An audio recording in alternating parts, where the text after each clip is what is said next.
Bismillahirrahmanirrahim. Di video sebelumnya kita sudah membahas ya tentang penggolongan materi berdasarkan fisika, yaitu ada yang bentuknya padat, cair, dan gas. Di video kali ini kita akan membahas tentang penggolongan materi berdasarkan kimia. Nah, di video sebelumnya juga sudah dijelaskan ya, penggolongan materi berdasarkan sifat kimianya itu dibagi jadi 3, ada unsur, kedua ada senyawa, dan terakhir ada campuran. Nah, apa sih yang membedakan ketiganya? Itu akan dibahas di video kali ini. Yang pertama adalah unsur. Apa sih unsur? Unsur merupakan zat yang tidak dapat dipisahkan lagi, menjadi zat yang lebih sederhana dengan metode kimia ya. Jadi zat yang paling kecil ya, udah dia unsur kayak gitu. Kemudian di mana sih kita bisa lihat unsur-unsur? Nih. Ada yang disebut dengan tabel periodik unsur ya, atau sistem periodik unsur, disingkat SPU ya. Ini adalah tabel yang isinya kumpulan unsur-unsur yang sudah ditemukan di dunia, di alam, kayak gitu. Nah, ini bisa kamu beli di toko buku ya, atau di e-commerce ya. Nanti bisa beli online atau bisa beli offline di toko buku ya, atau bisa juga kalau mau ngeprint dipersilakan ya, tapi yang kualitasnya bagus ya, jangan yang amburadul. Nah, unsur itu bagian terkecil nih ya, yang tidak dipisahkan lagi, lihatnya di sistem periodik unsur ini. Nah, jadi di tabel ini setiap kotaknya itu merupakan unsur. Misal ini ada tulisannya huruf besar, itu adalah lambang unsurnya. Kemudian nama unsurnya di mana? Nih di sini nih, di bawah kecil ini. Jadi kalau misalkan kamu beli SPU nanti kelihatan di bawah ini adalah nama dari unsurnya. Nah, ini adalah namanya hidrogen, kayak gitu. Di bab ini yang penting adalah kita tahu dulu nih mana unsur, mana nama unsur, mana lambangnya, mana namanya, kayak gitu. Nah, untuk yang angka-angka di sini ya, nanti akan kita bahas di bab selanjutnya. Ya. Jadi untuk unsur-unsur ya bisa dilihat di tabel ini. Yang ada sekitar 100 sekian unsur gitu, 117 atau 119 gitu yang sudah ditemukan di alam, dan SPU ini akan terus di-upgrade gitu. Jadi setiap penambahan ditemukan satu unsur baru ya, nanti SPU-nya akan di-update gitu, tambahin. Setahu ibu udah sampai sini deh. Tapi ini kayaknya SPU yang lama ya. Kayak gitu. Ya. Untuk penamaan lambang unsur ya, sebelumnya itu juga nggak pakai huruf-huruf kayak gini gitu. Jadi sebelumnya yang pertama pakai lambang-lambang yang ada di langit ya, astrologi kayak gitu. Misal lambang bulan kayak gitu. Terus lambang bulan sabit digelapin kayak gitu. Kemudian selanjutnya berkembang tuh dulu ya, lambangnya bulat yang dikemukakan oleh Dalton, bulat terus beda-beda dalamnya. Ada yang dalamnya bulat terus titik kayak donat. Terus ada yang bulat dalamnya gede kayak ban gitu. Kemudian ada yang dalamnya garis seperti jendela kayak gitu. Nah, ini dulu nih. Nah, sekarang dipakailah ya lambang unsur yang sudah disepakati di dunia ya. Ini aturannya adalah bisa ditulis 1 huruf atau 2 huruf kayak gitu. Jadi untuk unsur, lambang unsur itu bisa ditulis 1 huruf atau 2 huruf. Ya. Gimana aturan penulisannya? Ya, aturan penulisannya adalah yang pertama, kalau dia 1 huruf, berarti ditulis huruf kapital besar. Misal nih, H hidrogen. Ditulis H-nya harus besar. Kayak gitu. Kemudian boron nih, B. Karena disingkatnya B doang, si boron, maka B-nya harus kapital. Kayak gitu. Kemudian karbon, C. Nih, C-nya harus besar. Kayak gitu. Ya, ini untuk yang 1 huruf. Kemudian, untuk unsur-unsur yang disingkatnya itu 2 huruf, Ya, gimana cara penulisannya? Cara penulisannya adalah yang pertama itu kapital, depan kapital, belakang kecil. Nah, misal litium, nih lambang unsurnya itu Li. Nah, maka L-nya yang depan itu besar, kapital, I setelahnya kecil. Kayak gitu. Kemudian apalagi ada natrium, Na. Ya, kalau Na berarti N-nya besar, A-nya kecil. Kayak gitu. Kemudian ada aluminium, Al, A-nya besar, L-nya kecil. Kayak gitu. Jadi ini adalah cara penulisan lambang unsur. Diingat ya, ada dua jenis. Yang pertama satu huruf. Kalau satu huruf berarti tulisnya kapital besar. Kemudian kalau dua huruf, berarti huruf selanjutnya itu harus kecil. Kenapa ditulis kecil? Kalau misalkan ditulisnya gede, nanti dikiranya, misal nih Li, ditulisnya sama-sama gede. Ya, berarti nanti ini ngiranya ada unsur L dan ada unsur I. Padahal Li itu, litium itu, I-nya ditulis kecil biar untuk memudahkan ya, membedakan. Karena kan huruf kan cuma sampai 26 ya, dari A sampai Z, sedangkan unsur yang ditemukan di alam itu kan lebih dari 26 gitu. Makanya dibuatlah sistem seperti ini. Itu ya, jadi unsur adalah bagian terkecil. Tidak dapat dipisahkan lagi. Kemudian yang kedua, itu ada yang disebut dengan senyawa. Senyawa adalah zat yang tersusun dari dua atau lebih unsur yang terikat secara kimia dengan perbandingan tetap. Ya. Poin pertamanya di sini adalah tersusun dari dua atau lebih unsur. Kalau misalnya ada dua unsur bergabung, ya itu disebutnya dengan senyawa. Misal apa? Tadi ada unsur Na, ada unsur oksigen, kemudian ada unsur hidrogen, kemudian ada unsur klorida, ya, Cl. Kemudian antara unsur-unsur ini bergabung, misal H dengan Cl, membentuk HCl. Ya, ini disebutnya dengan asam klorida. Nama kimianya asam klorida, rumus kimianya atau lambang kimianya HCl. Gitu. Nah, ketika ada dua unsur nih, H dan Cl, bergabung, ya ini yang disebut dengan senyawa. Kayak gitu. Jadi dilihat aja, ketika ada huruf-huruf, ya huruf kapitalnya nih lebih dari satu, ya pasti dia dua senyawa yang beda. Kayak gitu. Dua unsur yang berbeda, disebutnya dengan senyawa. Kayak gitu pun juga misal, Na berikatan dengan O, terus dengan H. Ini kan dua atau lebih. Kalau HCl kan dari dua unsur ya. Unsur H, hidrogen dengan unsur Cl, klorida. Ya. Kemudian kalau lebih dari dua gimana nih? Contohnya natrium hidroksida, NaOH. Natrium hidroksida, NaOH. Ini kan tersusun dari Na ya, karena A-nya kecil, ini masih gabung nih berarti sama N. Ya, ini Na itu natrium, kemudian ada O oksigen, kemudian ada H hidrogen. Jadi senyawa natrium hidroksida ya, senyawa NaOH ini tersusun dari unsur Na, O dan H gitu. Jadi tersusunnya dari 3 unsur kayak gitu. Nah, ini yang terikat secara kimia nih, ya. Jadi antara H nih, yang ini misal antara H dan Cl itu punya ikatan sendiri yang disebut dengan ikatan kovalen ya. Nanti akan kita pelajari di bab selanjutnya di ikatan kimia gitu. Kenapa sih H ini bisa bergabung dengan Cl membentuk HCl kayak gitu. Ya. Kenapa nanti akan kita bahas di bab ikatan kimia. Ya. Dengan perbandingan tetap nih, poin selanjutnya dengan perbandingan tetap ya. Jadi jumlah unsur yang terikat membentuk senyawa itu nilainya tetap. Misal HCl hanya 1, Cl-nya 1. Kemudian H2O.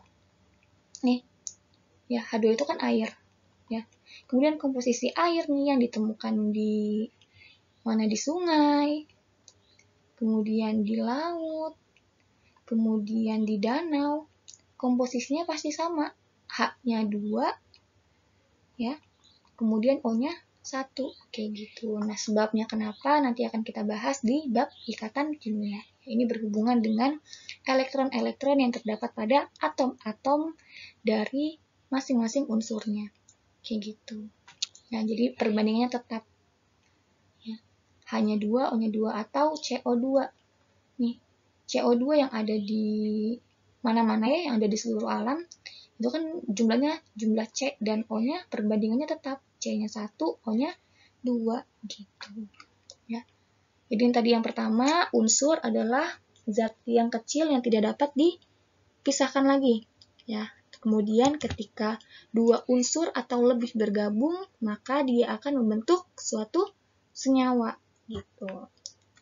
Kemudian ada yang disebut dengan campuran. Ini apa sih campuran? Ya, campuran adalah ketika senyawa, ya, dua atau lebih senyawa itu bergabung, ya, membentuk suatu zat yang sifatnya tidak berubah, kayak gitu. Nah, tadi Ibu lupa bilangin kalau misalnya dari unsur membentuk senyawa, ya, senyawa yang terbentuk itu sifatnya pasti beda. Ya, pasti berbeda dari unsur sebelumnya. Ya, pasti akan membentuk sifat yang baru, kayak gitu. Nah, kemudian dari senyawa-senyawa ini bergabung membentuk campuran. Nah, campuran yang terbentuk ini sifatnya itu nggak beda dari sifat senyawanya. Misal, unsur Na, ya, unsur senyawa campuran. Misal ada unsur Na dan Cl. Ya. Na ini kan sifatnya padatan, ya. Kemudian ketika kena air dia akan menghasilkan api. Ya, menghasilkan api. Kemudian keluar ini adalah gas. Nah, gas ini sifatnya juga sama, mudah terbakar. Ya. Kemudian kalau Na dan Cl membentuk satu senyawa menjadi NaCl. Apa itu NaCl? NaCl adalah garam dapur. Nah, garam dapur apakah termasuk padatan yang ketika kena air membentuk api? Enggak, ya. Garam dapur itu malah justru sangat dibutuhkan oleh kehidupan gitu untuk membantu memasak, ya, agar menghasilkan rasa pada masakan gitu. Ini sangat dibutuhkan banget buat kehidupan, ya. Kemudian ketika misal ada senyawa lain, si NaCl-nya ini, garam dapurnya ini dilarutkan ke dalam air membentuk larutan NaCl. Larutan NaCl berarti kan ada NaCl bergabung dengan air H2O. Ya, kemudian apakah sifatnya berubah nih garamnya? Enggak. Garam murni yang belum dilarutkan ke dalam air kan sama-sama sifatnya asin. Ketika dilarutkan ke dalam air, ya sama-sama sifatnya asin. Bedanya hanya di bentuknya aja. Kalau yang masih senyawa NaCl dibentuknya padatan, kemudian ketika ditambah air, dilarutkan, bentuknya menjadi bentuk cair. Gitu. Jadi sifat penyusunnya itu tidak berubah. Kemudian campuran ini dibagi jadi dua jenis. Yang pertama ada campuran homogen. Yang kedua ada koloid. Yang terakhir ada heterogen. Ya. Atau kalau homogen itu jatuhnya larutan sih, nih. Kayak larutan NaCl dia masuknya homogen. Jadi kalau homogen itu secara kasat mata, ya, tidak dapat terlihat perbedaannya. Jadi nyatu aja gitu antara komponen satu dengan komponen yang lain. Gitu. Nah, kalau misalnya heterogen itu secara kasat mata nih jelas perbedaannya. Ya, perbedaannya misal air dan pasir. Kayak gitu kan, air dan pasir atau air dan tanah itu kan ketika dicampurkan jelas ya perbedaannya, karena pasirnya nggak larut menyeluruh gitu karena ukuran partikelnya besar gitu. Nah, kalau koloid, ya, ini ada di tengah-tengah nih antara yang homogen dengan heterogen. Ya, jadi secara kasat mata dia terlihatnya nyatu seperti homogen. seperti homogen aja gitu. Tapi ketika didiemin lama-kelamaan ternyata beda gitu. Dapat dilihat perbedaannya. Misal susu. Ya, susu ketika pertama dilarutkan kan dia membentuk satu fasa ya. Untuk larutan homogen gitu. Jadi secara kasat mata ya bentuknya susu aja gitu. Nggak ada perbedaan komponen penyusunya. Tapi ketika didiemin misal 2 jam, nanti susunya ya, komponen susunya kan akan larut ke bawah gitu. Sedangkan airnya akan ada di atas kayak gitu. Itu contohnya.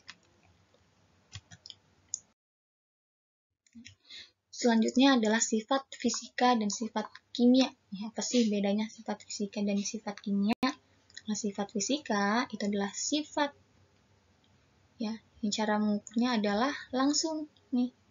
Langsung dapat diamati. Ya, ingatnya fisika fisik, berarti dapat dilihat oleh kasat mata secara langsung kayak gitu, tanpa harus mereaksikan ya dengan zat lain. Ya, karena tidak direaksiin, makanya tidak mengubah susunan. Misalnya warna, nah, warna kan bisa langsung kita lihat ya. Kan kita untuk menyimpulkan kalau misal pintu itu warnanya merah, kan kita nggak harus mereaksikan pintu itu dengan asam sulfat misal untuk kita menyimpulkan bahwa dia warna merah kayak gitu. Ya, makanya dia masuknya ke sifat fisik.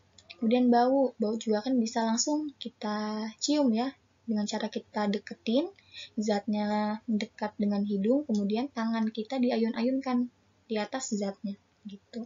Diayun-ayunkan mengarah kepada lubang hidung, gitu ya. Dan titik lebur, titik didih juga sama, ya. Itu nggak perlu direaksikan, cukup didinginkan atau dipanaskan aja untuk kita tahu berapa titik lebur dan titik didihnya. Pun juga dengan kerapatan. Kemudian kalau sifat kimia ini kebalikannya nih dari sifat fisika. Nah, kalau sifat fisika itu langsung diamatin tanpa ada reaksi ya. Kalau sifat kimia itu ya sifatnya itu harus diukur melalui perubahan kimia atau reaksi-reaksi kimia. Misal mengukur bilangan oksidasi. Di bilangan oksidasi ini akan kita bahas di bab redoks ya. Ya, untuk menentukannya kita harus mereaksikan dengan zat lain nih untuk tahu berapa sih bilangan oksidasinya gitu. Pun juga dengan kelarutan ya. Kelarutan ya, untuk tahu kelarutan suatu zat A ya berarti kan harus dilarutkan dulu, direaksikan dengan zat tersebut gitu biar tahu berapa sih kelarutannya gitu. Selanjutnya ada perubahan fisika dan kimia. Ya, mungkin di SMP kalian sudah pernah belajar apa bedanya. Ini kita review lagi sedikit. Kalau fisika itu perubahannya itu tidak terbentuk zat baru. Ya, jadi tetap ya. Sedangkan yang kimia itu membentuk zat baru. Karena tadi ada apa? Ada reaksi kimia. Gitu. Nah, kalau fisika ini reversible atau bolak-balik ya. Jadi dapat balik ke bentuk awal. Kalau yang kimia itu tidak dapat balik. Kemudian kalau fisika itu tidak terjadi reaksi kimia ya. Kalau yang kimia ya pasti. Namanya kimia ya ada reaksi kimia gitu. Contohnya apa sih perubahan fisika? Perubahan fisika tuh contohnya misal kayu jadi meja. Itu kan jelas ya. Tidak merubah apapun. Cuma yang diubah hanya bentuknya aja. Biar apa? Biar lurus, biar bisa naruh gelas kayak gitu. Berarti kan diamplas kayak gitu. Kemudian kalau yang kimia, misal pembakaran kertas, ya. Kertas yang dibakar itu kan nggak bisa balik lagi. Dari kertas, abu balik lagi ke kertas, itu kan nggak bisa ya. Kertas kan awalnya senyawa organik.